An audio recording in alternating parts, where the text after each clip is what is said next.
রোববার সন্ধ্যায় গাংনী পৌর শহরের চৌগাছা ৩ নম্বর ওয়ার্ডে এ কর্মীসভা অনুষ্ঠিত হয়। কর্মীসভায় ৩ নং ওয়ার্ড বিএনপির সভাপতি মোস্তফা কামালের সভাপতিত্বে বক্তব্য রাখেন গাংনী পৌর বিএনপির ভারপ্রাপ্ত সভাপতি ইনসারুল হক ইনসু, পৌর বিএনপির সাধারণ সম্পাদক মকবুল হোসেন মেঘলা। এ সময় বক্তারা বলেন, রাষ্ট্র মেরামতের জন্য বিএনপির ভারপ্রাপ্ত চেয়ারম্যান তারেক রহমান এই ৩ দফা ঘোষণা দিয়েছেন। এ ঘোষণা বাংলাদেশের উন্নয়নসহ সকল শ্রেণী পেশার মানুষের জন্য গুরুত্বপূর্ণ ভূমিকা পালন করবে। বক্তারা আরও বলেন, স্বৈরাচার ও ফ্যাসিড হাসিনা তার ক্ষমতা পাকাপোক্ত করার জন্য সংবিধানে অনেক অগণতান্ত্রিক ধারা যুক্ত করেছিলেন। বিএনপি সেই সব অগণতান্ত্রিক ধারা সংবিধান থেকে বাতিল করবে এবং জনগণের ক্ষমতা জনগণের সরকারের কাছে ফিরিয়ে দেওয়াসহ গণভোটাধিকার প্রতিষ্ঠায় সব ব্যবস্থা গ্রহণ করবে।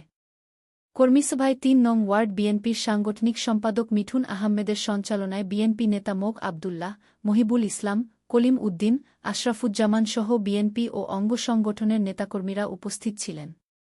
মুজিবনগর খবরে নিউজ পেতে যোগাযোগ।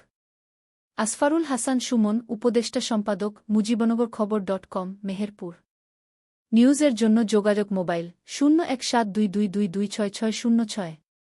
শাহেদুজ্জামান রিপন, যুগ্মবার্তা সম্পাদক, মুজিবনগর খবর.com, মেহেরপুর।